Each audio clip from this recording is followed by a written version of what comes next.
You're listening to Head to Head, a Star Wars podcast. Two fans, two generations, all things Star Wars begins now. All right, well, hello everybody. I'm Eric Vansel, I'm Daryl Sanders. and we're your hosts for the show. And you're back in your studio, and I don't have to wait like 7 or 10 seconds Seconds. Yeah. to talk. I mean, that was I got power. yeah, you got power. I mean, that was I had to admit it's too bad because I mean that was that was like our review show, so I was really looking forward to a more of a, I guess like a back and forth kind of thing. Yeah, exactly. Yeah. So it was good when you popped up in your, your regular home with power and everything else. Yeah. So we got this whole Taika Waititi thing, man. I mean, I don't know about you, but this one caught me a little bit by surprise. In the sense of we knew that he was working on a movie, but what I didn't know, and I'm not sure if you did either, is the fact that this is the next one that's coming out. Because we were told it was going to be Rogue Squadron. Yeah.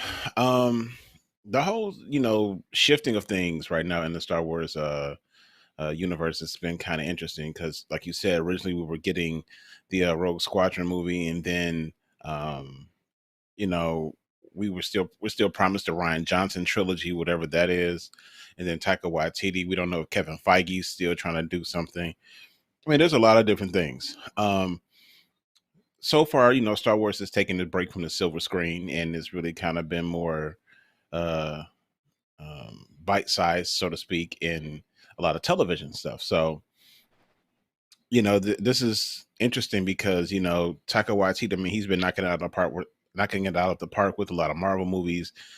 Thor: Love and Thunder is getting ready to come out and be released. So he did a great job with Thor Ragnarok. So I'm anxious to see what he does with Love and Thunder. And he's actually even directed some of the earlier Mandalorian episodes as well.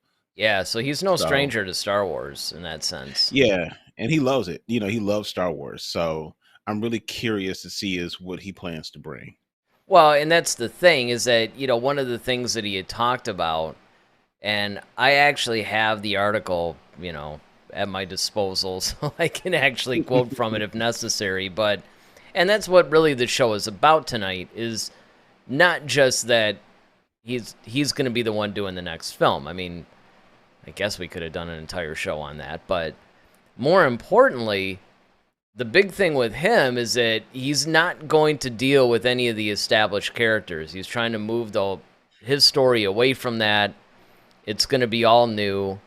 And that's really where I think that we can sink our teeth into the discussion tonight is what we might expect, what era we might expect, what that might mean. Is that going to help or hurt the attitude of the fan base? How is it going to tie in? Is it going to tie in? I mean, there's a lot of areas that we can go. So, I mean, I think the first thing is when you hear that, you hear, hey, this isn't only just news that, okay, I'm going to move away from all the established characters and it's going to be all new and everything else. But when you weigh that in with, hey, this is going to be the next film that's released. We haven't had any movies since The Rise of Skywalker. So there's no real easing into it, right? We're not going to get, say, Rogue Squadron, which would have been somewhat of a quasi-episode 10 because it was taking place after the sequel trilogy. How does that hit you as a Star Wars fan, that the very next film is going to be unrelated? Well, at first, if you'd have asked me a couple of years ago, it would have kind of like, unnerved me because, of course, we all kind of know Star Wars based upon the primary characters of Han, Luke, Leia, Vader, Palpatine, those main pillars, if you will, for Star Wars. But now, after seeing some of the things that they have produced, Book of Boba Fett, currently Obi-Wan, I'm not sure if I really don't really want them to deal with any of these characters, kind of like, the established characters anymore, simply because I feel like they're not giving us what we really truly need. If you're going to delve into Boba Fett or Obi-Wan, like And I'll give them our reviews on other shows and things like that, like our Obi-Wan review, which is coming up this Monday. Mm-hmm. But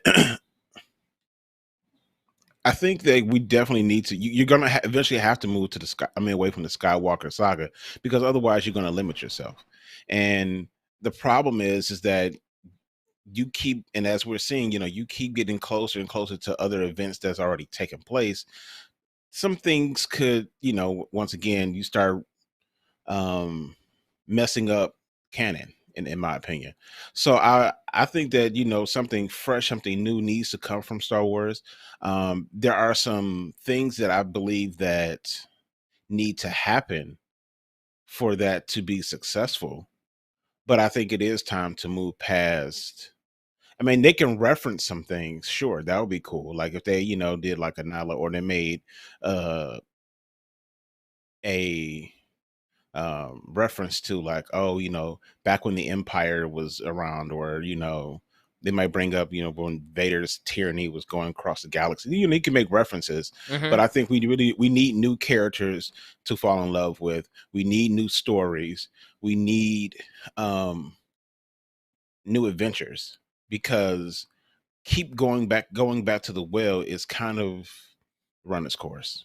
Well, and I mean, I agree. And here's the thing too, because really it's not just a matter of, okay, you're not dealing with it. I mean, just taking that by itself, that begs a lot of questions, because on one hand it's like, okay, well, when in the Star Wars universe does this take place? Because conceivably you could have completely unrelated characters, unrelated story and everything, and it could actually take place between episodes 3 and 4, or 4 and 5, or sometime between or around the 9 episodes.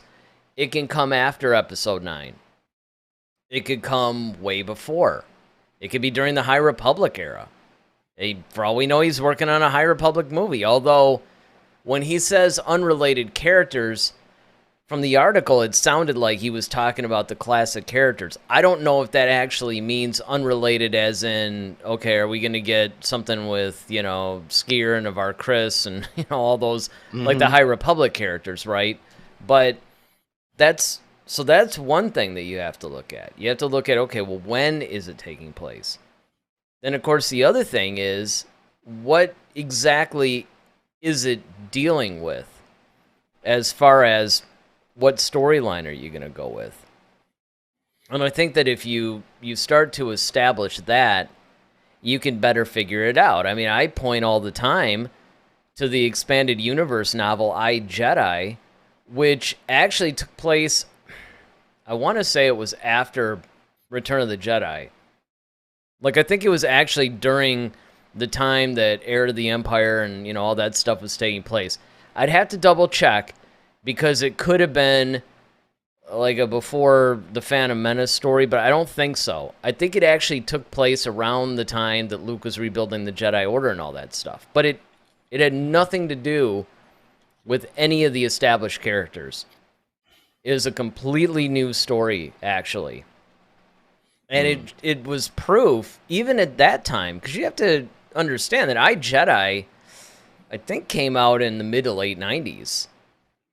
It was definitely during what I would call the heyday of the expanded universe, which, that started in 91, and then it continued on really right up until Disney bought them. But the 90s is pretty much, when that stuff took place. Now, Ronaldo and Voyager are joining us, and Voyager has a question that we can get to right off the bat, because, as you know, we like to include our viewers in the discussion. That's the whole point. This is not a show to where we talk for like 45 minutes and then, hey, let's turn our attention to the chats. You guys are right. If you're chatting live with us, you're right in real-time discussion with us. So Voyager says, is Mando, Grogu, and Ahsoka in The Mandalorian considered non-Skywalker related?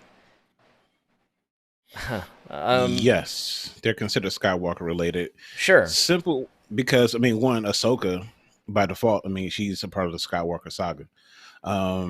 Grogu given his time period of where he comes from, and he came in during the whole Order 66. So yes, he's part of the Skywalker Saga. Um, Well, yeah, it's like you said, you have to. So there's a couple of different ways that you can look at this. As you rightly pointed out, they're pretty knee deep in the Skywalker Saga, actually. But mhm. I think the other thing that you have to look at by Taika Waititi's statement is he said no current established characters. And that includes everybody that's in there now, whether you can Mhm. directly tie them to the Skywalkers themselves or not. I mean, that means you're not going to see Watto or Yeah. but and again, it just depends though on that's why I bring the High Republic up, because so far the High Republic has only been dealt with in novels and in comics. Now, if you actually read the article, he basically says established characters, something completely new, which I mean, I think it's going to ultimately mean that, you know, because I mean, a quote from his, he says, "Look, I think for the Star Wars universe to expand, it has to expand." I mean, that right out the gate is Mhm. something that, well, you and I, and to be fair, many YouTubers have said. He goes on to say, "I don't think that I'm any use in the Star Wars universe making a film where everyone's like, oh, great, well, that's the blueprints of the Millennium Falcon.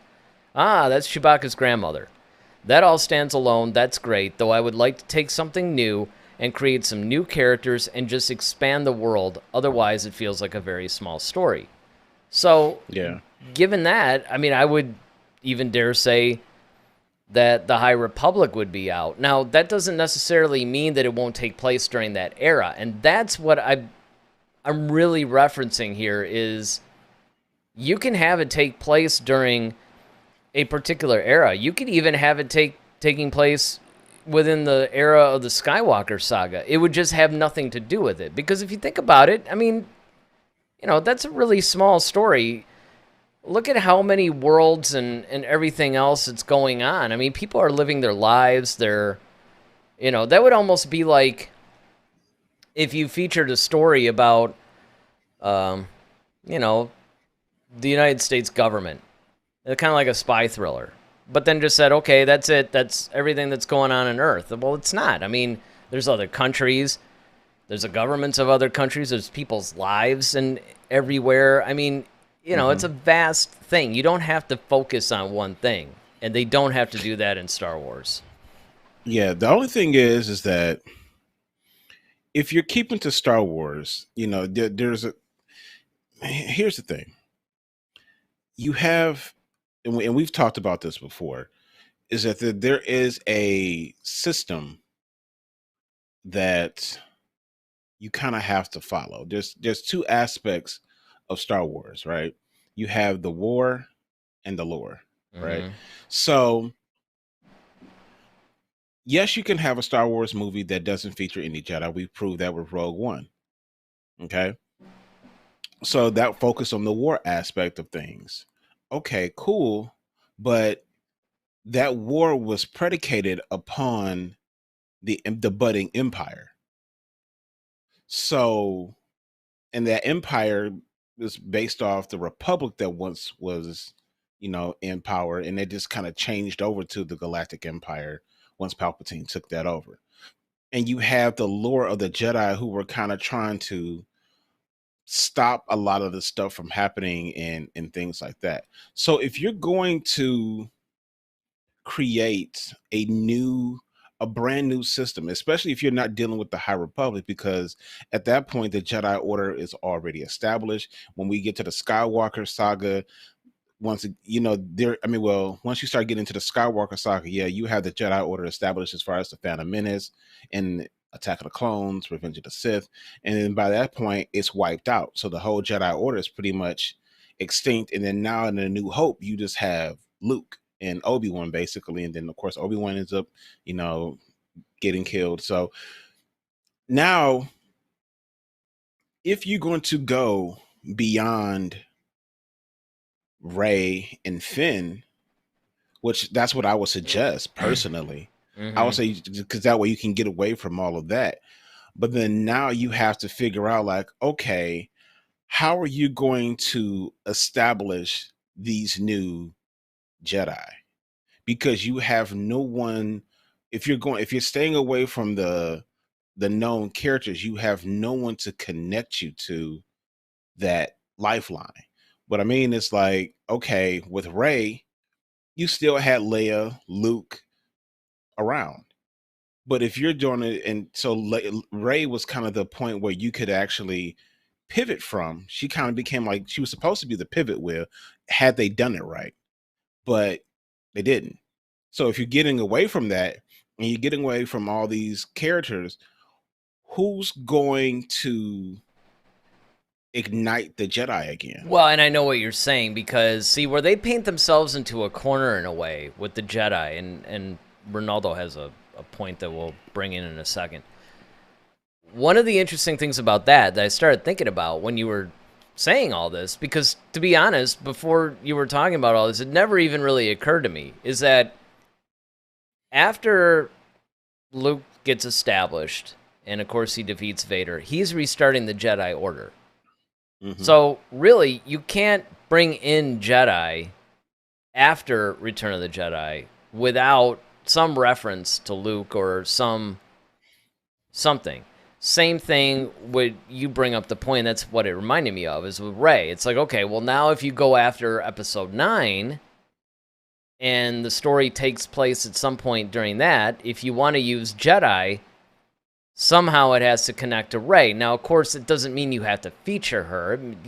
It could Right. be, hey, it's been 10 years since Rey now took over the Jedi Order, and now you could just tell some story that doesn't even have anything to do with it. You just kind of know that. I mean, that could even be in an opening crawl if they wanted to do it that way. Mhm. Conversely, you can go back in time. You can go to the Old Republic. But, you know, it's just...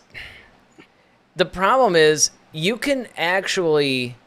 Here's what you have to look at, and this is where I think that a lot of our discussion tonight has to go, is that you can go into the Old Republic because there really hasn't been anything canonical about it yet. I mean, they did bring in Darth Revan, but you don't necessarily have to retell the Knights of the Old Republic video game story. You know, you actually have a lot of room to create brand new characters and an entire new lore and all that stuff. You can define that. But you can also do kind of what they did in the Thrawn Ascendancy trilogy, right? You can, because that's something that I often point to as something that has no familiar characters outside of Thrawn and maybe Eli Vanto. Well, and also, oh, her name escapes me. But like his main female Chiss ally. You could basically tell a story that's completely new in that kind of a vein, where you're taking a familiar race or something like that. But all that said, and this is where I think it basically comes to a head at your point, is that you can't have it be so unrelated that it doesn't feel like Star Wars, right? It's got to somehow connect to Star Wars. Otherwise, it's a Yeah. fantasy space story. Well, yeah. I mean, my thing is because you have this established world now. Like I said, like I said from the outset, you have two sides of it. You have the war and you have the lore. So you have to have some government or something that's causing this battle that's affecting the galaxy, right? And then you actually have to have, okay, who are our heroes within this war? Now, of course, Star Wars fans is like, okay, we want to see Jedi, Sith, lightsabers. You know, that's always been a part of Star Wars. You know what I mean? So it's like, okay, now you have to explain, well, where did this new order of Jedi, or how did these new people spring up and become Jedi now? Especially if you're going away from people that we already have known or that has already been established. And so that's to me, that's going to be the biggest challenge. Well, I mean, unless you say, okay, this is like 10 years after Rey established it, then it would be. See, the Yeah. problem that you're talking about is if you're like 6 months into Rey's thing, well, then it would be unrealistic for Jedi not to be around her, right? I mean, And you also have to explain once again though, like where she like if you're doing 10 years, you have to explain where she is. Now if you do like, 50 or 60 years, maybe you might say, okay, she I mean, granted, you could do 10 years, maybe she died in a battle or something well, like it's that. not And even that. I mean, you can look. There's been people that have brought certain martial arts disciplines to the United States, right? They studied wherever it originated from, and then they brought it here. And Mhm. maybe they brought it here in the 1930s or 40s, and now you you have Cobra Kai. You don't have to. You don't. I mean, even though, granted, in a way, I'm almost burying myself because they do reference the people that started the thing. But you know what I'm saying, though? Like in a martial arts film, nobody's saying, well, the guy that brought it over here, we have to reference him and tell how this. You don't. I mean, it's just it's an established fact. Same thing with going back to the Jedi Order. If you go back in the Old Republic, even the High Republic, because they could do the High Republic without necessarily doing the characters that have already been established. The only danger of doing that, though, is that, there's like a bunch of authors that are involved in that. So you'd have to sort of weave your story in between what they're trying to say. But not only that, but like the Jedi Order is already established there. So you know what I'm saying? Like it's already existing. Well, but that's the thing. And you could do that with Rey, too. I mean, if it's 10 or 15 or 20 years out, well, then the Jedi Order, she's seeded it out, and those people went out and, have taken on Padawans and stuff. I mean, it's kind of like, after enough time has passed, you can accept that. But where I think that your point comes into play, though, is that if it's 8 months after she started the thing, well, yeah, now you have to be like, look, she's off on a mission or something, I mean. Yeah. I mean, and the thing is, it's like, you're going to have to make some sort of, like you said, connection. You're going to have to make some sort of reference because you have, like I said, because the last that we saw, Rey was the last of the Jedi. I mean, that granted, you got Broom Kid, and but it's like, okay, yes, he's force sensitive. He has the force, but he doesn't know how to use it. And who's going to teach him? I mean, unless he just finds Weinberg. Right, right. Sorry, I had to make the Few Good Men reference. Yeah, unless you find like some book like Rey did and just study it or something like that. I mean, well, but I mean, sure, that's possible. I mean, a Padawan or something, like, Rey takes on a bunch of people, starts an academy, and then, eventually they go off and they're teaching people, and, you have a generation or two of that, then it's not so weird. Yeah. So, but you're right. I mean, if it's like fresh, like, Rise of Skywalker just happened like last year or something, well, then then you're going to have to connect it a little bit more solidly, let's say. Yeah, you're going to have to establish, the new government. Now, here's the thing. And this is the big part that Star Wars right now seems to be lacking in, is the writing. Like, the writing has to be spot on. You have to make us care about these characters. We have to embrace them. Okay? So, that's the biggest thing, and that character development, the writing of these, because it's a little bit different now, because when going back to the big screen, you don't have 10 episodes like you would on a Disney right, Plus and you don't have the series. luxury of having a bad episode and it's okay. It's kind of like if you Exactly. if you have a bad film, then, and again, if they do get to the point though to where they're churning out a movie every year, or especially if they do like 2 a year, you might be able to live with a bad film. But, and again, even that would have to be a little bit down the line, because Star Wars as a franchise has taken a major hit from the fan base, and there's going to come a point where people are just going to be like, you know what, I'm done.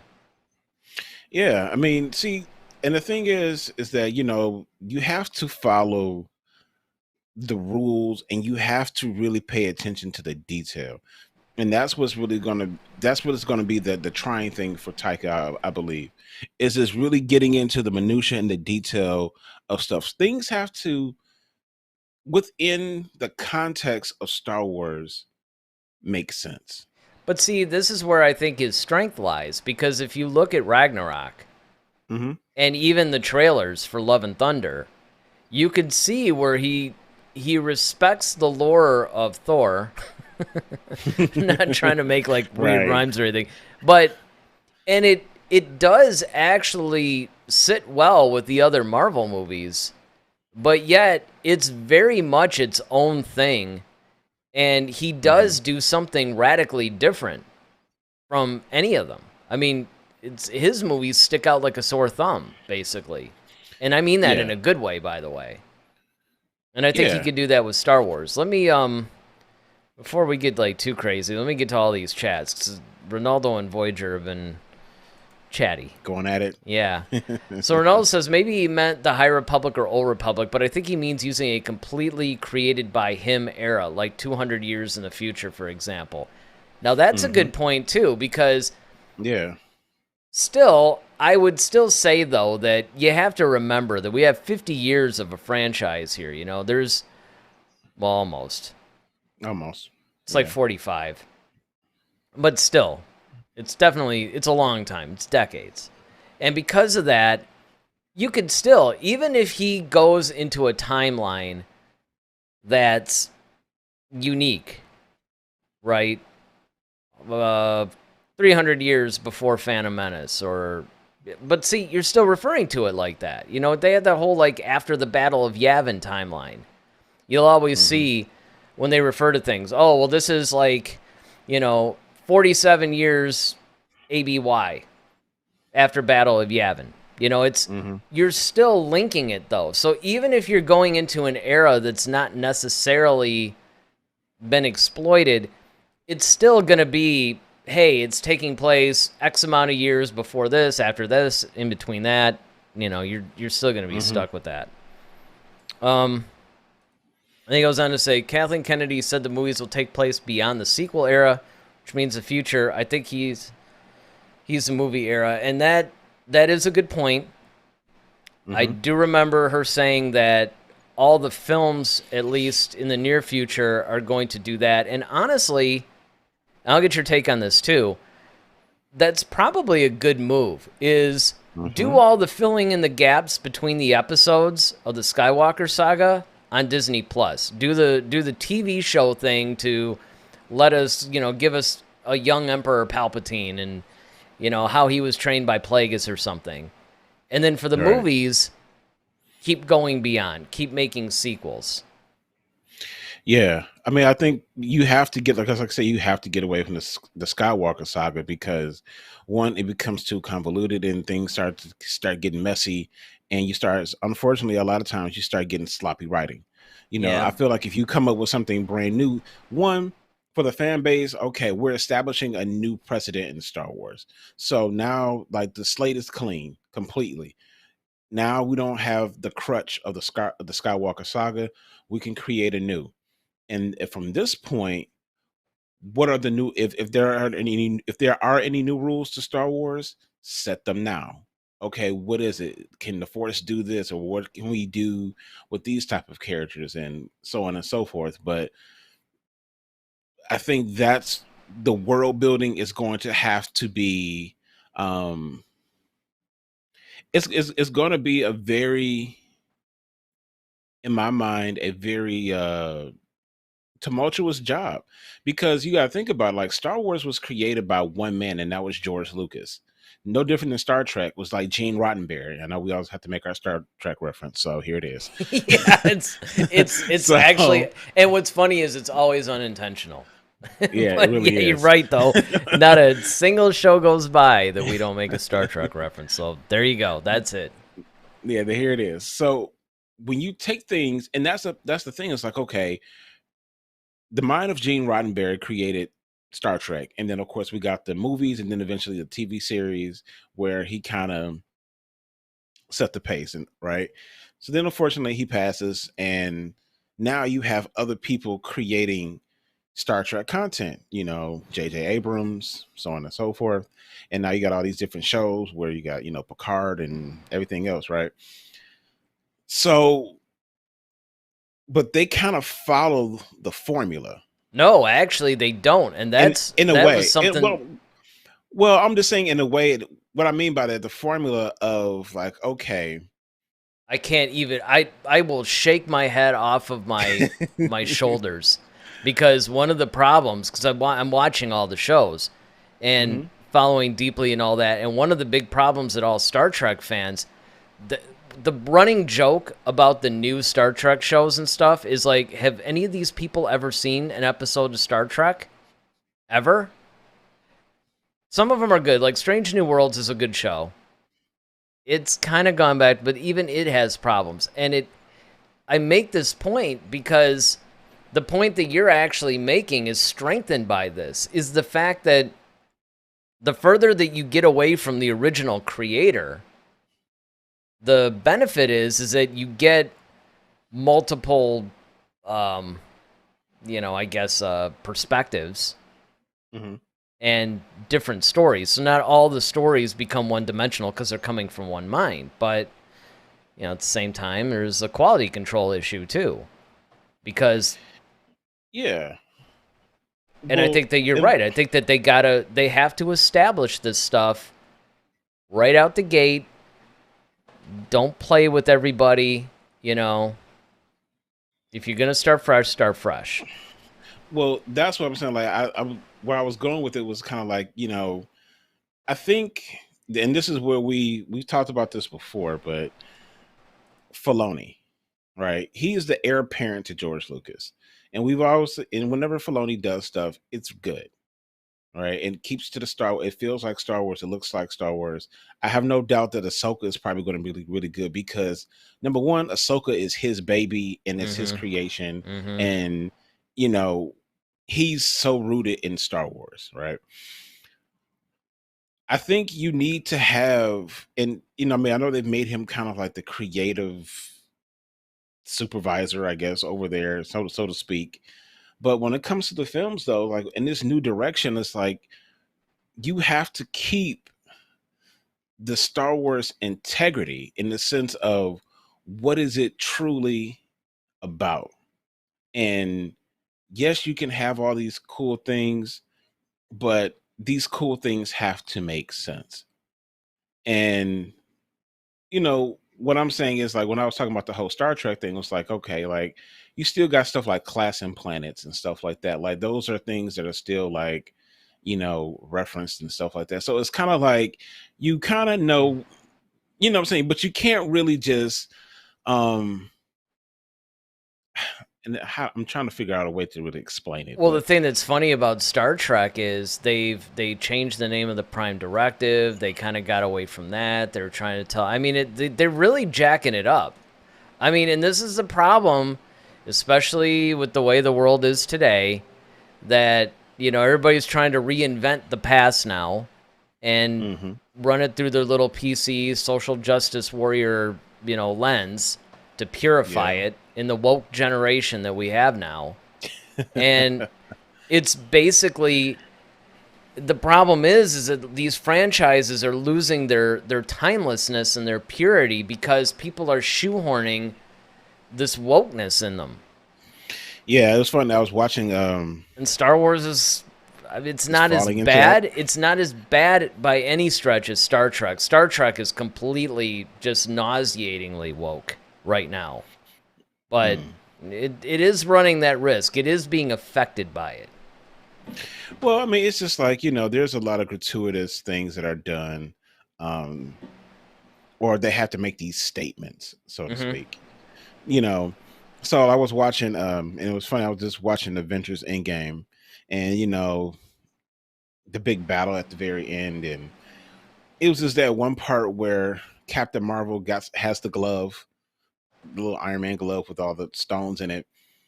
And then, like, of course, you see, like, oh, well, how are you going to do this? And it's like, oh, she's got help. And then like all the women characters are like surrounding, and it's just like, oh my God. Like, don't get me wrong. Like, I love the fact that, like, you know, you have strong women characters. I love the fact that, you know, you have, you know, there's representation for women of all colors, nationalities, Yeah, but creeds, it's whatever. I know But what I you're don't saying need a though. It's shoehorn though. exactly. I don't need a big scene to show like, oh look, the women are just as powerful as It's the men, and forced. It's totally yeah, forced. it's And yeah, it's and that's the unnecessary. problem. It's unnecessarily forced. And so what Yeah. happens is that when you basically get away from what makes these franchises timeless, it it does put it in danger. So you need to establish some of the things, like you said.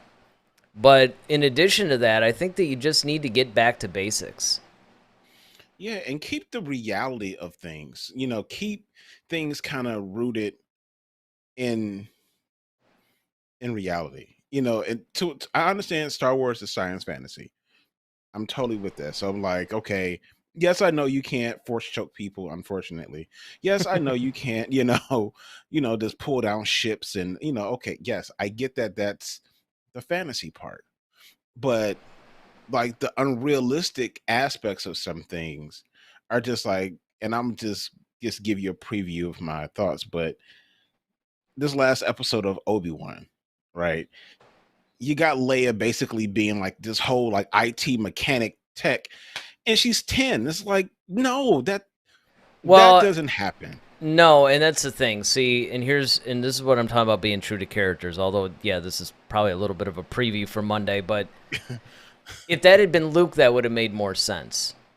Not because he's a guy, but because of the fact that Luke tinkers with things. He kind of has his father's, you know, ability to fix things. Mm-hmm. Leia was more the diplomat. Like all the earlier stuff, was cool. Now I will say, and again, it's a little bit of a preview. I don't want to get too deep into it, but Right. I was happy though when Vader pulled down the ship and just ripped the thing Oh off. yeah.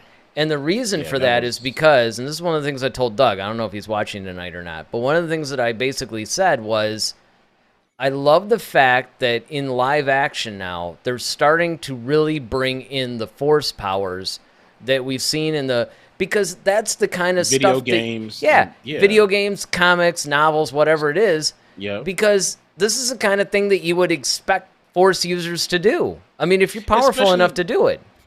Especially if you're like the most powerful, like next to Palpatine, he's the most powerful force user in the galaxy. Like, why shouldn't he be able to do this? I mean, sure, it looked like a scene out of Force Unleashed, but that's kind of Right. it. I mean, now, granted, there's another little problem with the scene that I'll get into on Monday, but overall, that's the kind of thing I want to see more of. But again, Right.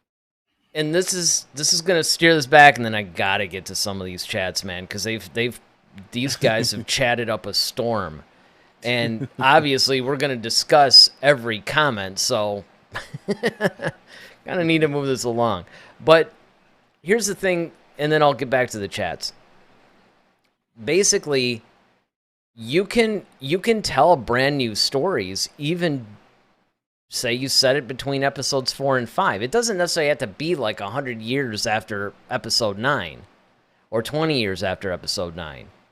Granted, I understand that they're going to do that, and that would be the easiest way, because if you did set it during, say, the reign of the Empire, you almost have to explain where they are and show their occupation and all that stuff. So if you set it after episode 9, we don't know what the world looks like yet.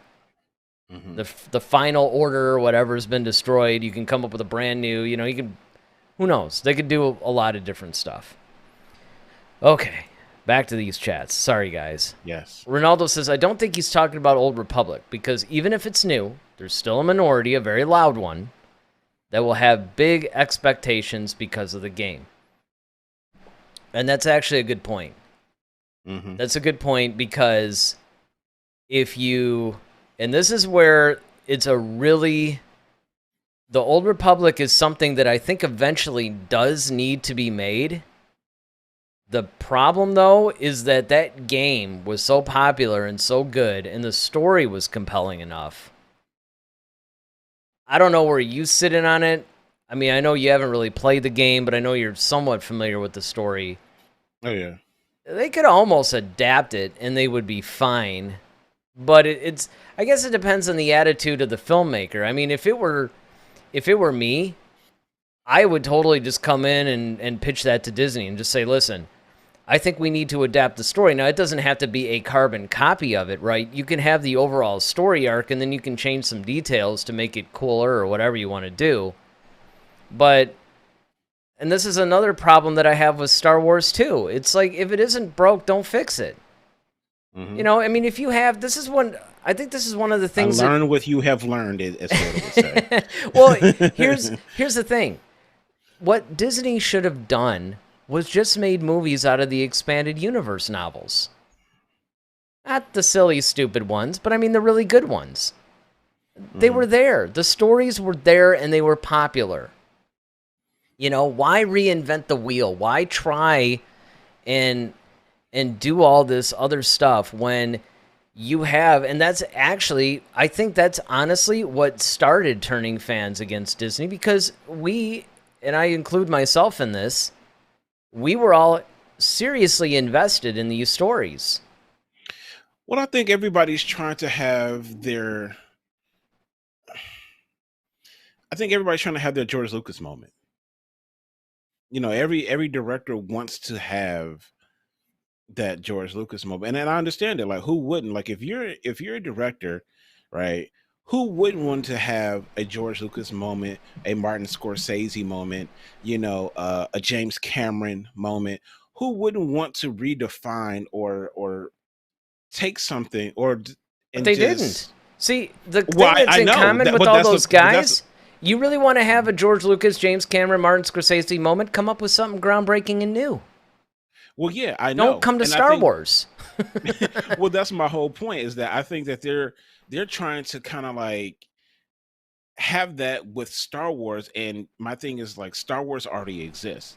That's it. You know, and that's my whole thing. It's like, they're trying to have that type of moment in something that has already happened. But in addition to that, though, I mean, you're spot on with that. I mean, I can't agree with that any more than I already do. But in addition to that, though, I think the problem is that, on one hand, I get it. I understand what Disney was trying to do. It's kind of like, okay, the expanded universe has issues. You know, let's just do a clean slate and make our own versions of all this stuff.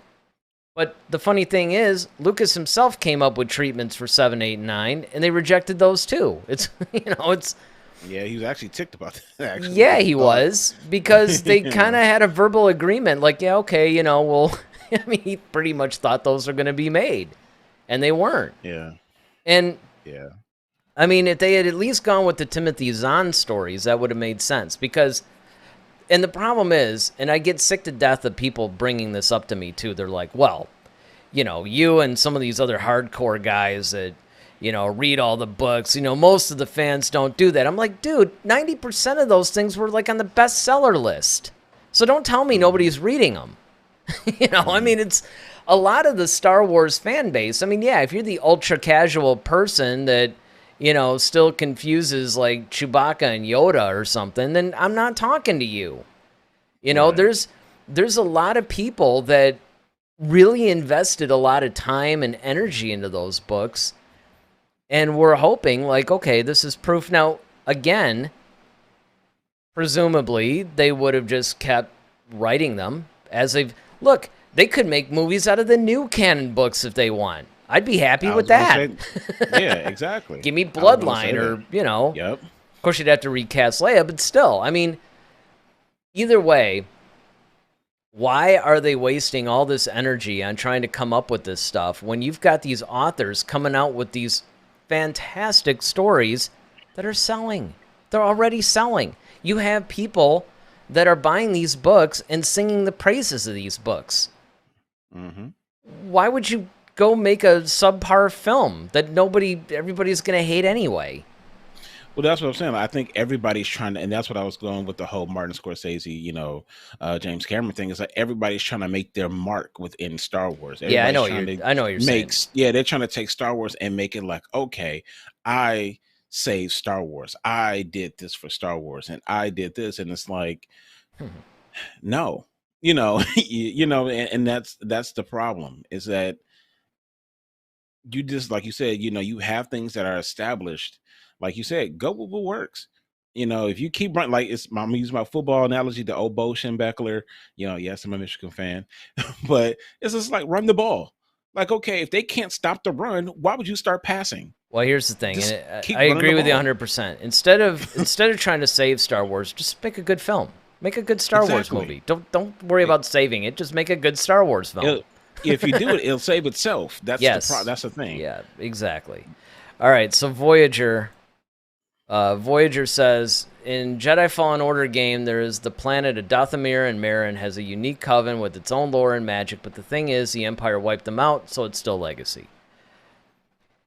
But again, it just proves that there's all this untapped Star Wars resources out there that they could easily adapt into films that would expand the story. Because again, if Taika were sitting here, well, first of all, we'd probably have a lot more views right now. But if he were actually sitting here and with us and being interviewed, I am certain that his response would be something like, yeah, but I want to do something that in order to expand it, you have to go in a completely new direction, and on it goes.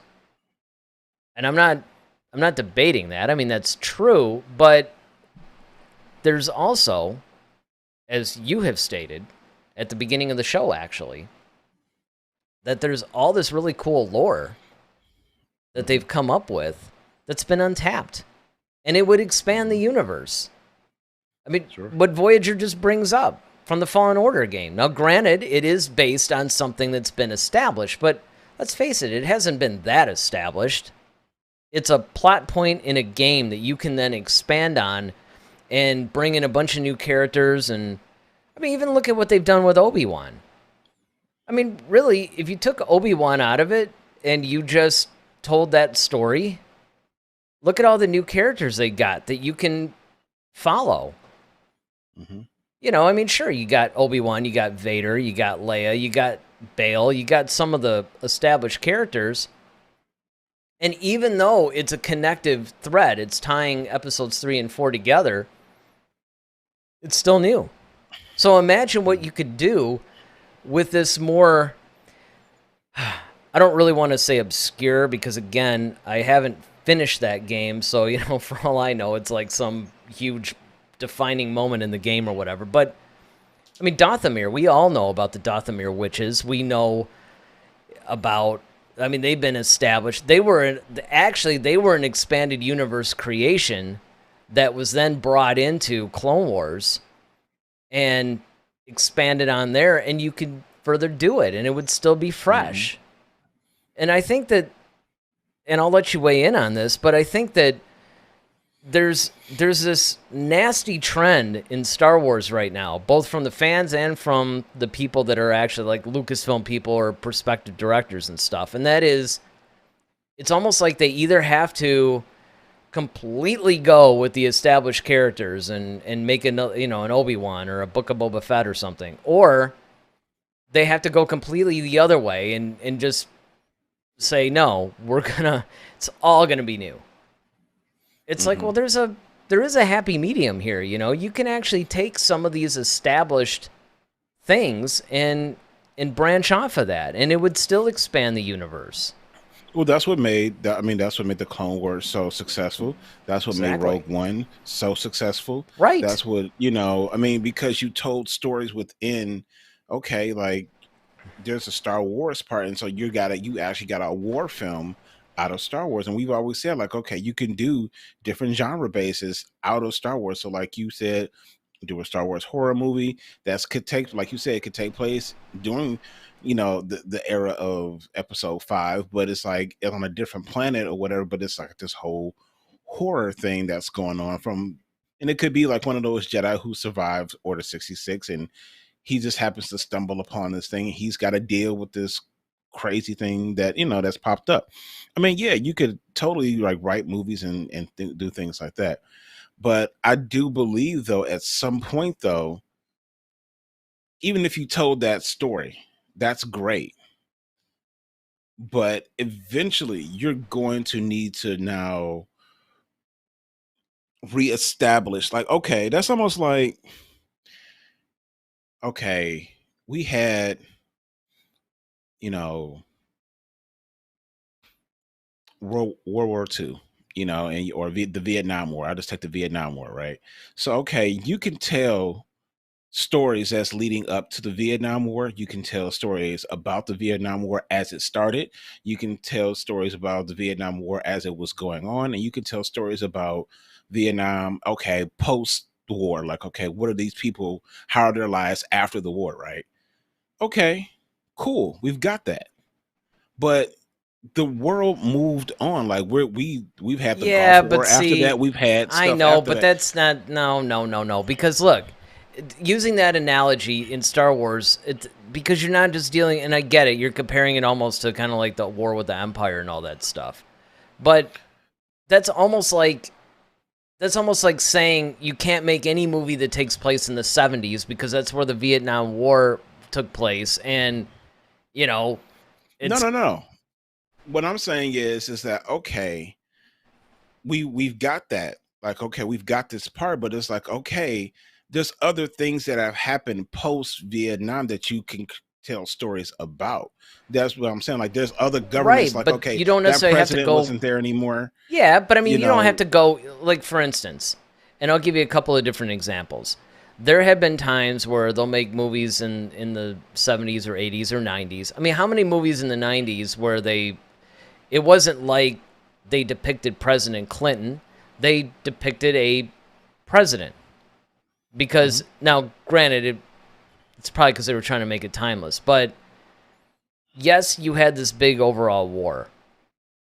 But you can tell stories of things that are happening during that thing that have nothing to do with it, though. And Yeah. I know you're probably saying, yeah, but if it's because that war was so global, universal, galactic, or whatever, it's kind of like there's almost no place that wasn't touched by it, and it takes place during this big chunk of time. So Mhm. you're almost forced to either go after it or before it in order to really get away from all the characters. Well, what I'm saying is that okay, there's other wars. Like, okay, we had the Vietnam War, but it's like, okay, we also had the Persian Gulf War. You had all these other things that are going on. So what I'm saying is that like the Vietnam War was its time, and we definitely saw it, we acknowledged it. But okay, there's other things that eventually happened after that. And that's what I'm saying. It's like Okay, starting something fresh and something new. I'll give you an example of something that maybe is making your point, and you tell me if it's Mhm. accurate or not. Because then I'd 100% agree. Because what you're basically talking about is like the Yuuzhan Vong War, right? So you had the war with the Galactic Empire, but then Mhm. they were defeated. It's like, okay, we're gonna go off in our little corner now. Mhm. Admiral Paleon basically ran. This is Legends again, people. Right. They basically ran the empire, but they basically left the New Republic alone, and that war was done, and everything was cool. And now this new threat comes along. The Yuuzhan Vong comes in, and it's Mhm. another big galactic war. And so now Mhm. it's a new thing. Exactly. Now, That's exactly my point. Yeah. even though you do have Han, Luke, and Leia and all those guys, and that's actually a good example of how you can even use the same characters, but it's a whole brand new threat. Now, Mhm. you compound that with brand new characters as well, and it's true. You could do that. All right, Yep. let's get back to these chats. Ronaldo says, I think at the very least this movie will have fun just because of Taika's sense of humor. Oh yeah, I definitely. I agree. He says, the lore of Thor. There you have the name of the fourth movie. Voyager says, a big part of Star Wars is the idea of the chosen one that will change the course of history and the descendant of the chosen one. When Harry Potter tried to get away from that, it didn't work. This is actually a really good discussion point because I've been thinking of the Harry Potter franchise and sort of how it's now that they. I mean, in a way, it's like this Fantastic Beasts series, which I'm not into at all. I watched the first two movies and I barely got through them. I can't do it. Just I didn't mean, have it. yeah, I doesn't do anything for me. And I think that a lot of Harry Potter fans have been saying the same thing. That doesn't necessarily mean they're not popular, but a lot of the hardcore Harry Potter fans have been saying basically the same thing. And once again, this is what I try to tell people. It's not unique to Star Wars. Star Trek, which is older than Star Wars, is suffering the same problem. When you have a franchise, once it reaches a certain age and it has enough content under its belt, you run into this problem.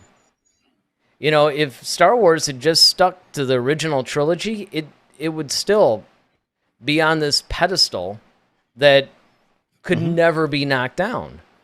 And it's a double-edged sword, right? I mean, on one hand, everybody's like, oh, man, it'd be really cool if they had all these stories. And then, of course, you'd have 1 million books, and you'd be like, oh, man, they should make movies out of these, which is what we all said.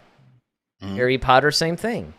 When a series has reached a certain age and it has enough content, and it's now starting to expand, which is why I think that Star Wars is somewhat afraid of expansion.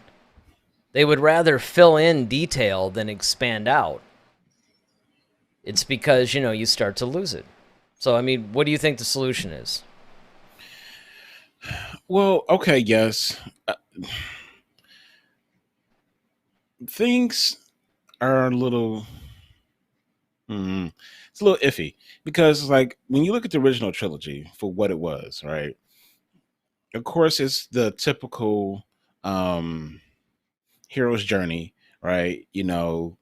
Good conquering evil, Luke kind of coming of age, fulfilling his destiny to blah blah blah blah. And originally, like, in the original trilogy, we didn't know anything about Vader being the chosen one or who was a chosen. Like, that didn't happen until we got the prequels. Hey, we didn't even So it see was the like Emperor until like the middle of the second movie. so right. So I mean, like, there's a lot of things. I mean, and originally, like, Vader wasn't his father. He was, it was literally what it was. Like, okay, Vader was a pupil and betrayed him. That was the original. Well, that's thing. in the first movie, though. I mean, if you take the whole trilogy, though, Well, yeah, but that's what I'm saying. Like, but they tweaked it, and it's like, okay, well, no, this would be a better thing, and it did end up making the movie better. I mean, Empire, quite frankly, is like, to me, like the gold standard. But so when you start going back, and it's like, okay, once again, filling in those gaps, as you said, so now we're seeing the story, the fall of Anakin Skywalker now, and then that's where we get in the whole, the whole chosen one thing, but then that's also where we got the whole stupid midichlorian thing too. So, right then and there, when and you let's start not forget, changing. not to interrupt you, but let's not forget that came from the guy that created it. That wasn't some Disney-fied thing. I mean, that was still Right. Lucas. That was still George. Yeah. Because he was trying to, explain a little bit too much. And it's like, even he started tinkering with his own thing that was kind of like, no, just leave it as it is. So if you move past this whole thing, and one of the things that I think was brilliant was that there's always going to be a chosen one for a particular era. So people, once again, me using my sports analogies, right? Okay, everybody said, like, all right, Michael Jordan is the greatest basketball player of all time, arguably. Okay, most people would agree with that. And they probably said there would never be anybody, at one point, no one said no one ever would come close to Michael Jordan. But then there was a Kobe Bryant, who pretty much was the closest thing to Jordan. I mean, pretty much almost like identical. So, well, sure, and they did the Mike Tyson from Muhammad Ali, same thing. Right, the greatest boxer. Like, no one's going to be able to, like, just. Muhammad Ali was the greatest boxer of all time, but then you got somebody like Floyd Mayweather who's like undefeated. You know what I mean? Like, so at some point, there's going to be another GOAT or greatest of all time, or in this case, another chosen one. So you could always have another chosen one, and they already kind of showed you that the Force kind of picks who it needs at that time, depending on what's going on in the galaxy. And that's understanding the whole lore of Star Wars, is just that you're going to have people who are going to feel certain things because you have to keep things. It goes back to our whole the Force being imbalanced thing. It's like, okay, sometimes things get tipped out of balance. You need something to levy it out. And you're always going to have that chosen one to do it. It may not be a child of the Force type thing, but it doesn't have to be. Right. Well, and again, that was Lucas kind of doing his thing. It would have made more sense if Anakin had just been... Look, the best thing that came... Well, one of... I don't want to say because then I might think of something at 2 o'clock in the morning. But one of the best things that came out of the whole Disney, trilogy, the sequel trilogy, is the whole concept of darkness rises, light rises to meet it. Yes. That's the greatest explanation that they could have done, and that perfectly explains how you can get all these people.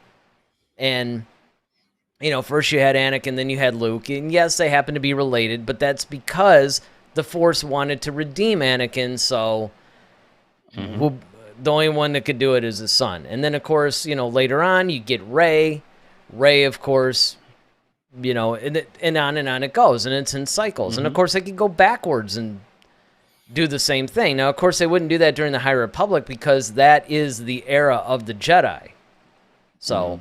there's just all kinds of stuff like that is a good point.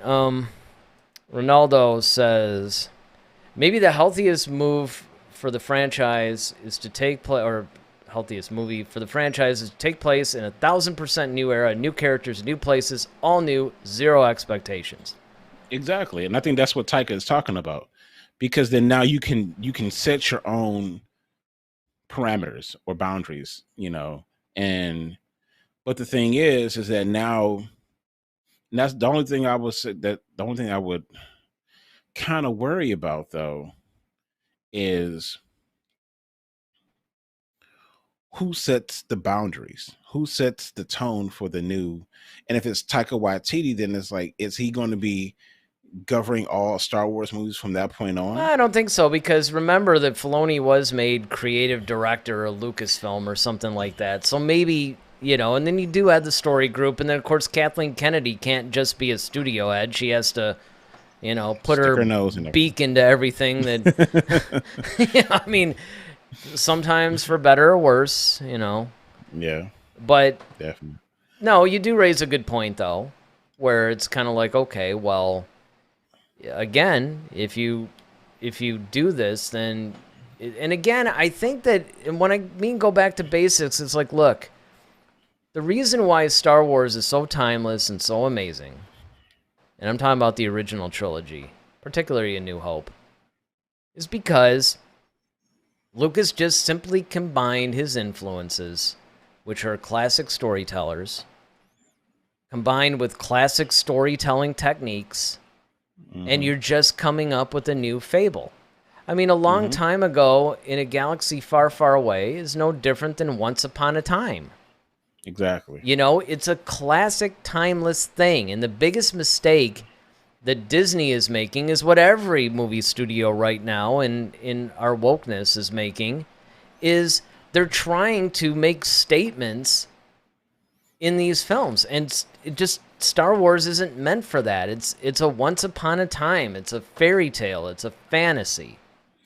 And if you do that, I think you're going to be halfway there, no matter what the story is.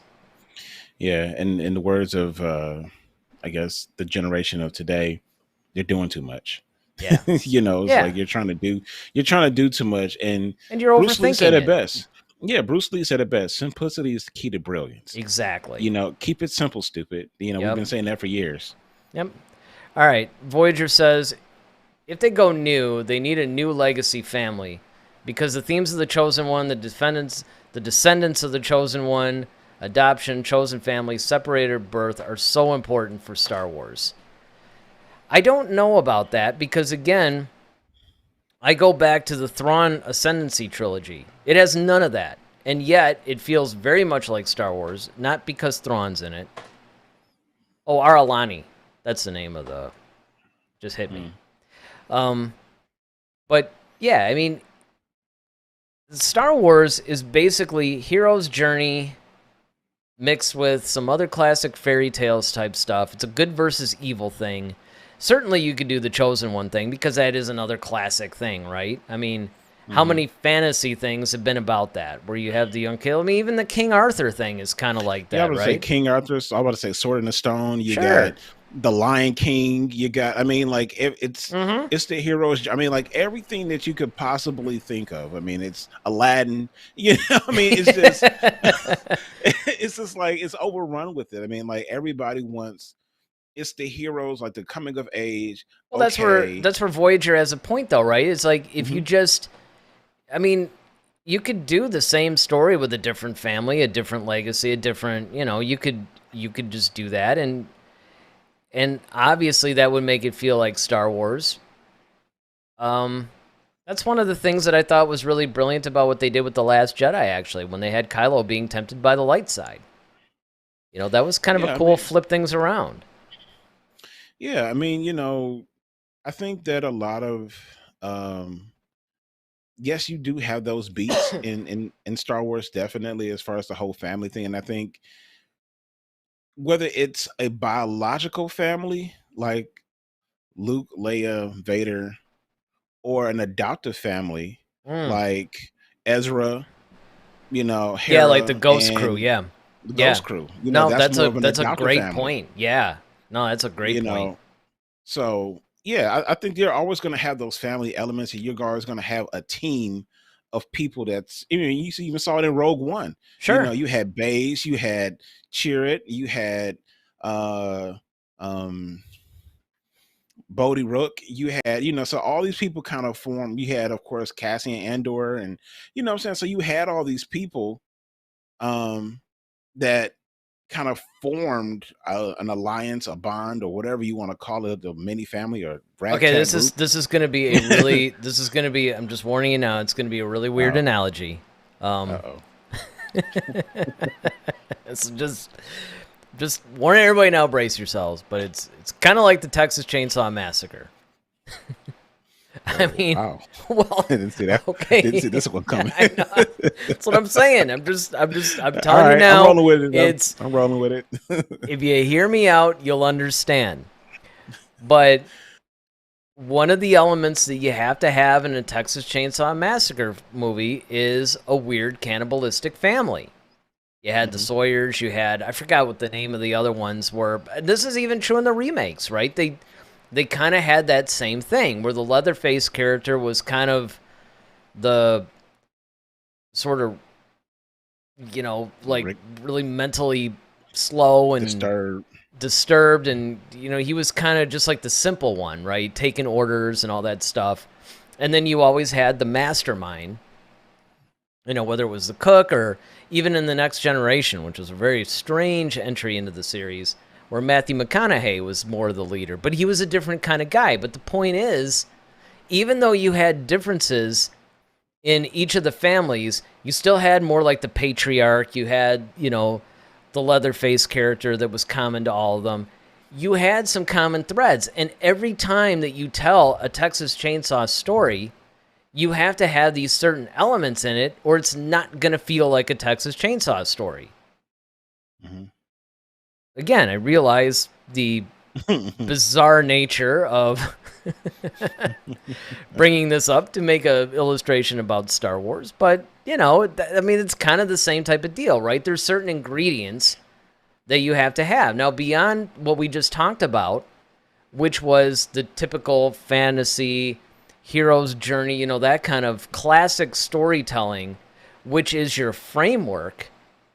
Okay, now the stuff that's actually making up the details, you have to have certain elements for it to feel like a Star Wars movie. So. Yeah, I mean, and if they would just like watch, like I said, for those of you who have not seen it yet, it's still on Disney Plus. Go watch Star Wars: The Gallery. Yeah. and listen to it's from the first season of The Mandalorian. And while And you're at it, see the new Texas Chainsaw that's on Netflix.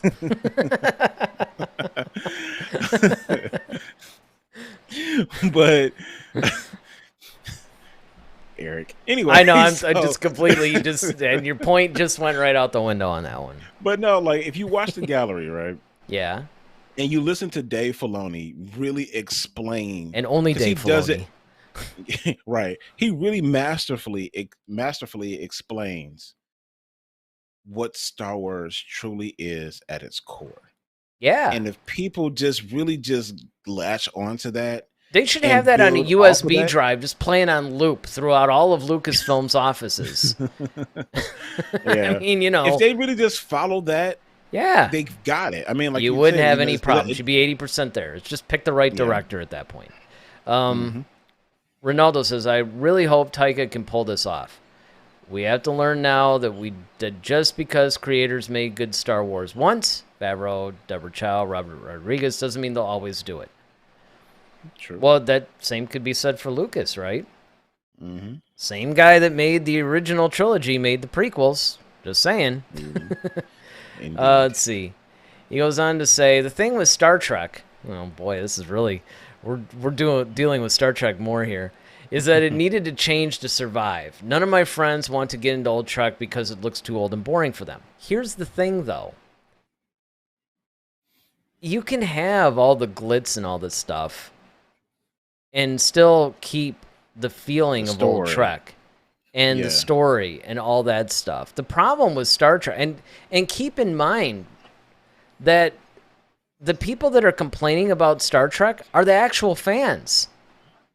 You know, this isn't like people that, and it's even people that are getting into it. Because generally people have fallen into one of two categories. If you're talking about a classic Trek fan, they're either more into the original series or more into the next generation. Those are kind of the two anchor points for any Star Trek fan. Sure, you get some people that maybe came into it on Deep Space Nine and there's something that appeals to them, but most of the people are rooted in the original series of the next generation. And the problem with Star Trek right now, well, there's a bunch of it, right? Because they're trying to,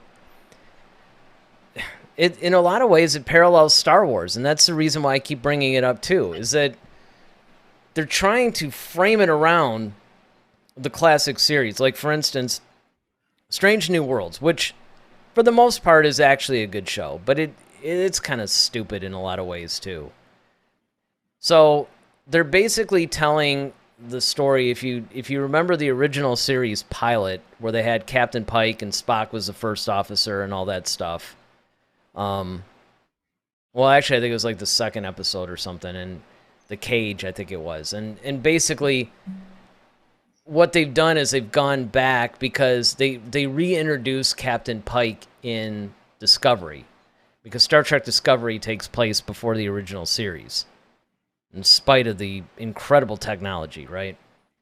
And so what they did with Strange New Worlds is you have Pike, Spock, Uhura, and some other ones. And it's a good show. They went back to a more episodic formula instead of the whole long story arcs that you get. So that they did right, and they basically captured everything, but they're still, they're not going back to what made the original and everything so timeless. And sure, you show a 1960s series to, like a 18-year-old in 2022, and they're going to be like, all right, man, this is kind of old.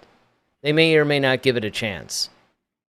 Mm-hmm. But the thing is, if you make a new series and you make it in the spirit of what made these things what they are, and you're basically all you're doing is repackaging it for a new generation. I mean, if you think about it, that's what Star Wars is.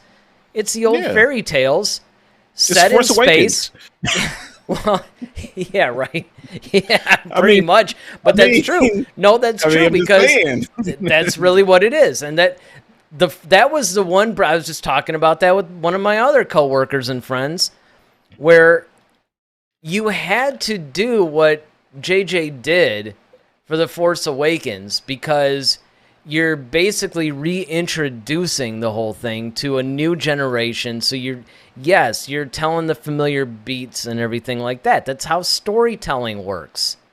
And that's what a lot of people don't even understand. I mean, I don't want to get down a weird rabbit hole here, but the education, particularly in this country, is so bad that people don't even understand. They don't understand the inner workings of classic literature and stuff like that, and the story beats and just the way the cyclical nature of stuff. That's what storytelling is. People don't read anymore. That's it. And then of course Ronaldo's like, it's actually because of modern Star Trek that I became a fan. Which again, it's not so much that they haven't. It's like if you really understand the entire franchise, it's kind of like the people with the sequel trilogy of Star Wars that became fans during that time. They became fans of it, and if you look at it within itself, it's not terrible. Again, I mean, I can really do without having a woke message pounded in my brain every single episode of the new Star Trek shows. But other than that, if you just look at it from a storyline perspective, a lot of it's cool. And if you take it within itself, it's okay. But they're missing the whole point of what made Star Trek Star Trek. Mm-hmm. And that's what's sort of happening with Star Wars. And again, it's like, and you and I have gone over this several times, where you take my generation, who was the very first one to experience Star Wars. Mm-hmm. Okay, we're getting older and older and older, right? New generations are coming on every 5 to 10 years. Yeah. Well, eventually, you're going to get to the point into the franchise where people of different age groups are going to be looking for different things from the same franchise. And that's one of the problems, I think, is that where Lucasfilm is going to have a little bit of an issue is they have to try to appeal to everybody, and the mistake that they're making is that rather than taking timeless, classic points that appeal to everybody and paint in broad strokes, they're trying to get too specific. Now, of course, that said, and you brought this up a long time ago, which I wholeheartedly agree with, which is you can make a Star Wars show for kids like Resistance, and then you can make something that's a little bit more, with adult themes and stuff like that. And you can start to actually somewhat compartmentalize. But, and this is a point that you made that I 100% agree with as well, is that said, you still have to keep the core, basically that timeless appeal to everybody aspect. Yeah, I mean, another example I will use, I guess that's more modern, is let's take a series like Law and Order. All right, so you got Law and Order. It's kind of directed, written by, produced by Dick Wolf. Okay, like that's one thing, and it's a drama that's been going on for like ages. All right, and they've created different sequels of Law and Order. Whether it was, SVU, whether it's what's this? Oh goodness, there's been Criminal Intent. Criminal Intent. Yeah, you got all these different Trial versions, by Jury. But then you got the same guy. You got the same guy, right? Dick Wolf, who, not say he left Law and Order, but he created the whole Chicago series. So you got Chicago Fire, Chicago PD, Chicago Med, and those are successful. Why? Because he understands storytelling and drama. He understands for each type of, I guess, profession, if you want to say, like he creates drama within that world that's timeless. And that's the thing, is that that's understanding storytelling, because it's almost, and Eric, you taught, actually one of our former teachers that we both kind of grew up with, Bob Lichman. He's like, there are teachers and there are those who teach. And it's like, if you got a teacher, they can teach anything. if you got a person who could tell stories and they really know understand storytelling, they can tell any kind of story because they understand the mechanisms of a story. But if you just got somebody who's kind of just, well, wouldn't this be cool? And all those fan people on the internet, wouldn't this be cool if they did this? And wouldn't it be cool if they did that? And it's Oh like, man, yes. Don't even get no, me because started you on don't that. because you Right. don't Yeah. understand storytelling. You know what I mean? You can't just do certain things, or yes, that's too on the nose, or that's too cliche. Like you have to tell, like, and you bring it up with another show that we love, Cobra Kai. A lot of people thought, oh, wouldn't this be cool if you could make this person related to that? Like, no, because that's Well, the Law and Order lazy. reference is actually a really good one too, because if you look at the Law and Order episodes made when it first came out, like in, I don't know, 89, 90, 91, Yeah. somewhere like that. I think it's been around since like 87 or something like that. Mm-hmm. You could tell over the years how it's progressed and it's grown, but the core stayed the same. And it's modernized, but everybody still loves and are invested in these shows. And you got Because kids. the core stayed the same. Exactly. I mean, and that's it. And that Star Wars has yet to learn that. And then Ronaldo says, by the way, just adding a little thing. Did you see the behind the scenes of Boba Fett? No, I haven't watched that one. No, I haven't. Yeah. He says, I watched it recently. Now I understand why Favreau made Boba Fett the way he was in the series.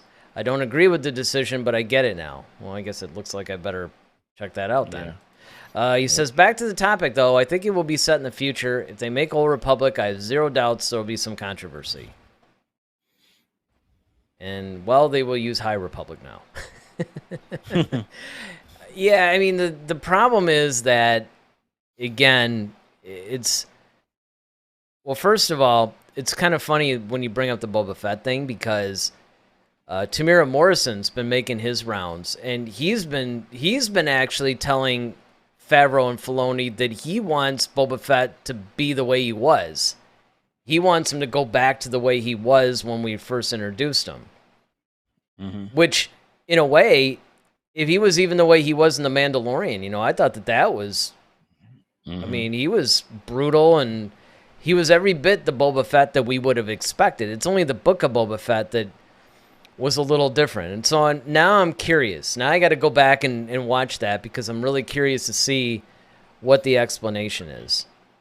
Definitely. Voyager says the Obi-Wan show uses a lot of the Jedi Fallen Order game plot.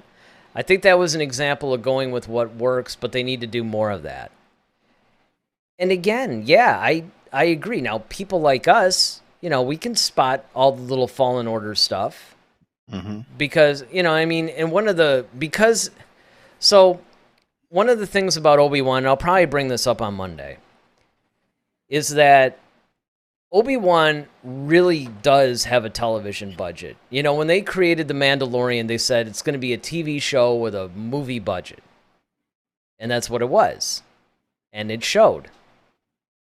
Obi-Wan, for whatever reason, which is the one that really needs the movie budget, is on a television budget. And it also shows. Because there's a lot of things that look like cutscenes from a video game. I mean, it's very obviously lower budget. It works, but it's lower budget. And so, it really doesn't surprise me that these people who are now creating these Disney Plus shows are actually taking in, and this, again, I'm gonna reiterate this on Monday.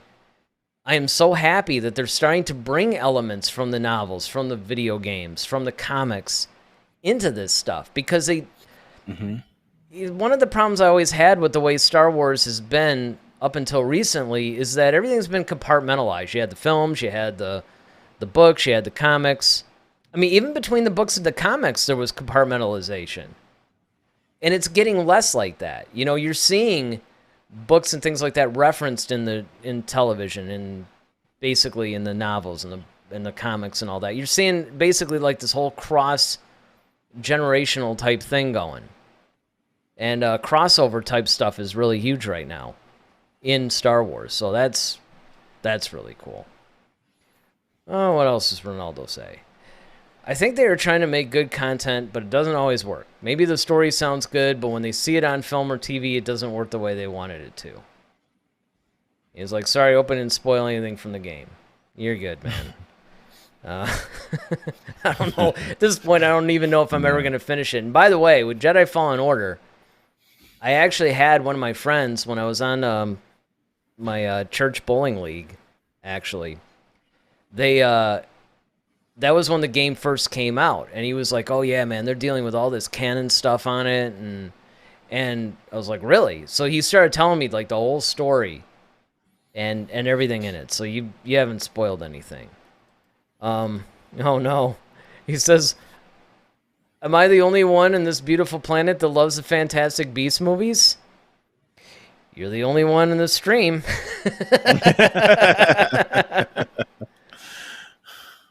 I've been tempted to give the latest one a chance. Yeah.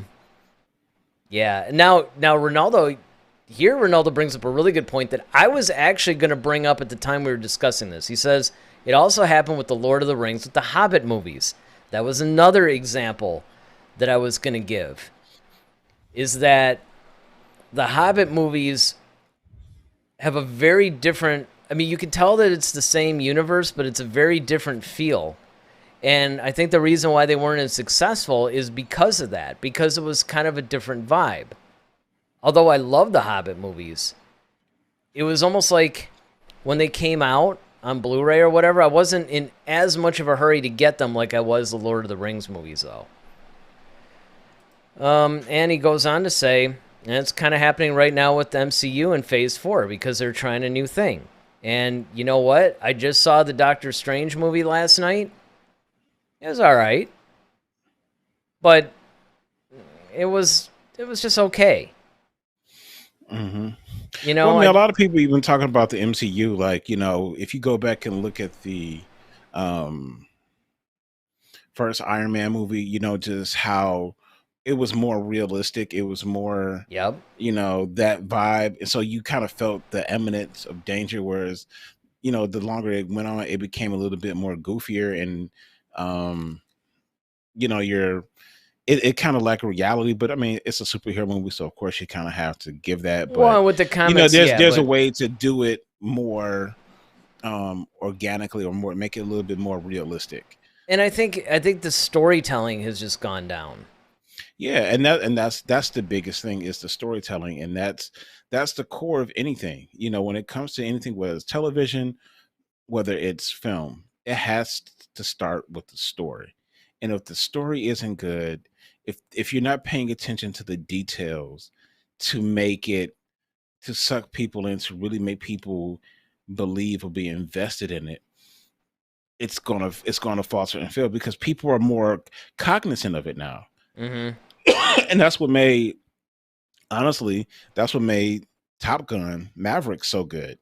Was because they didn't, you know, it took them like 30 years, 35 years to make this stupid thing. But honestly, it's probably one of the best sequels of all time already, just because of the care that they really put into it to tell the story, and everything hit.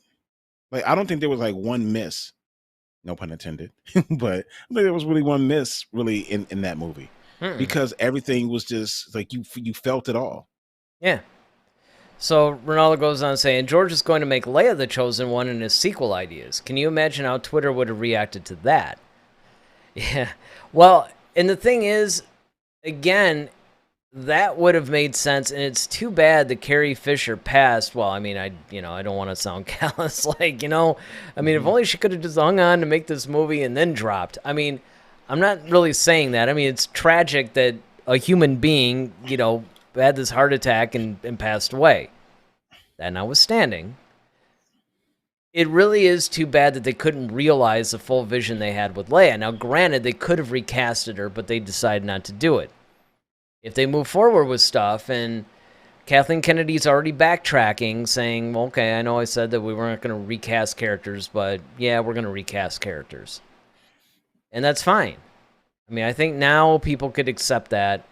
They're moving past a lot of things, and look, it's the bottom line is you either recast them or the story ends. You know, and I've often said, you give me a movie based on the Bloodlines book, recast the character. Definitely. And then Ronaldo says, I think Taika will consult Dave. Deborah Chow did it for Obi-Wan, for example. Yes, I sincerely hope that that's exactly what happens. Well, I think at this point they almost have to because. Well, yeah, because of where he is at Lucasfilm, yeah, probably. Yeah. Voyager says they also need a new epic love story. Annie Dalla, that's great. Han Leia were also so important for the films. Reylo doesn't count in my opinion. You know, that's a good point that I hadn't really considered. I mean, I've been aware of it, but it hasn't been the forefront of my mind, and that's true, is that the romance element has actually been at the forefront of each of the trilogies. To a lesser degree, the sequel trilogy. I mean, you know, Finn tried and struck out. Yeah, friend zone. He was friend zone, and then, you know, Rey and Kylo, well, it was maybe a little bit too late. It was really supposed to be, I think there was supposed to be a one between Rey and Poe. Yeah, that was hinted toward in the Force Awakens novel, actually, because that's where they actually met in the book, and then, of course, they retconned that. Well, I mean, they didn't really retcon it. It was more like the book was based on an earlier version of the script. But, yeah, you're right. That was supposed to be the case. This is interesting. I actually feel the opposite, Ronaldo says. Something I feel is missing in the current Star Wars. Ones I like and don't like is a lack of statements. And then Voyager goes on to say, which statements? And I would have to agree with that because there really isn't, I mean, other than the triumph of good over evil, and again, it's very broad strokes. It's not specific to, you could make the argument that yes, there was an allegory to the Vietnam War with the Ewoks and the Empire. Obviously, the whole anti-fascism part, but again, these are still fairly broad strokes.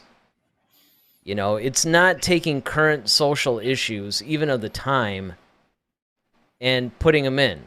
You know, there's certain veiled things, but again, these are timeless classics, right? The evil witch trying to, you know, capture the princess, and I mean, yeah. If you're talking about statements like that, you can have that. What I'm talking about is very specific to the time statements that are actually going to date the films 20, 30, 40 years down the road. People don't get that. You know, that's another thing that I keep trying to tell people. Now, if you go back to Law and Order, what's interesting is that one of the brilliant things that they've done is, yes, they're based on things that are ripped from the headlines, which, being that it's a police procedural kind of drama, you kind of have to do that. But what they do is they don't actually do the specific event. They'll do something that's based on it. And I think that that's a brilliant move, too, because it sort of keeps the timelessness. It's no different than why movies will very rarely depict the actual president that's in office. If you're dealing with someone with the United States government, they always have like a stand-in. So Ronaldo says, Texas Chainsaw X Star Wars. There you have the greatest crossover ever. Instead of a chainsaw, it's like a lightsaber. It's like a lightsaber chainsaw. That would be good. And basically Ronaldo's going on to reiterate basically what I was just saying. George has some political statements, especially in episodes 1, 2, and 3, and it's really cool to analyze them. And again, it's like broad stuff that, you can talk about when a government goes bad. And again, those are the kinds of statements that are more or less timeless, because the more you go through time, you see that, history goes into cycles. It repeats itself. It kind of does the same rhythm as poetry in that sense. It's humans are creatures of habit, if nothing else, right? Ronaldo says, I don't remember exactly what he said, but it was something like, if Boba was the same lonely bounty hunter in the galaxy, that's not Star Wars. He said something like, I like that. Again, I don't agree with him in that, but at least I understand what he was trying to do. And I get it. What they were trying to do, I think, was almost like what they did with Luke Skywalker. They were trying to show, okay, Boba Fett, he's trapped in the Sarlacc pit. He gets out, and he's probably reflecting on his life. He had that whole experience with the Tusken Raiders, and that shaped him, and that made him something different than what he was. And I get that they're showing this growth and all that, but, and this may be somewhat controversial to say, but sometimes two-dimensional characters are kind of nice to have in a story. Yeah, I mean, I think they're, once again, they're trying to, for lack of a better term, humanize him, so to speak. Ronaldo. I'm just reading ahead on some of these comments. Ronaldo's on point today, I gotta say.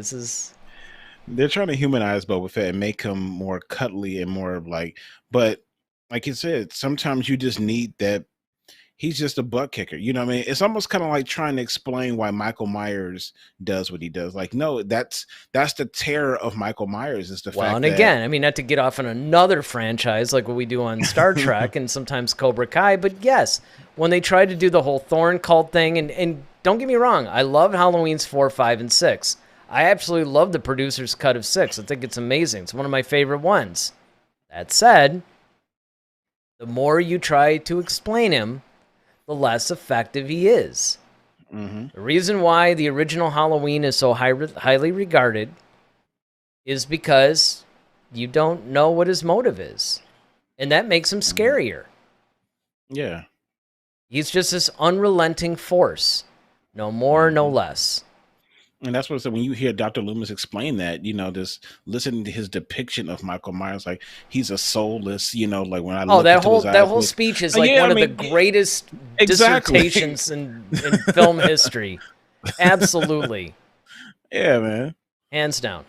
And of course, for Ronaldo, I'm so sorry, Ronaldo. We seem to be at such odds. We normally agree. He goes, Doctor Strange 2 was awesome, for me at least. Yeah, don't get me wrong. I'm glad you enjoyed it. Yeah, it was good. Did you see it?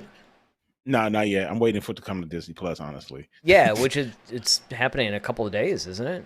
Yeah. Exactly. Yeah, I heard that both Doctor Strange movies are coming.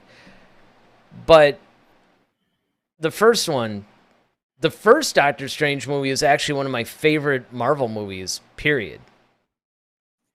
And I also loved Doctor Strange's appearance in Ragnarok. Especially that whole Loki thing where he kept falling, and then he's like, I forgot what Loki said, man. Yeah, for 20 minutes or something. Loki was so funny in that one. Yeah, man.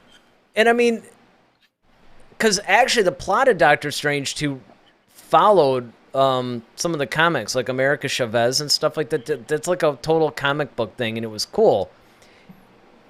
And I really love what they did with Scarlet Witch in it. It's just, and again, it's kind of like there's this whole phase of Marvel just seems to be, it's less defined. It's not as tight as Phase 1 and Phase 2 were.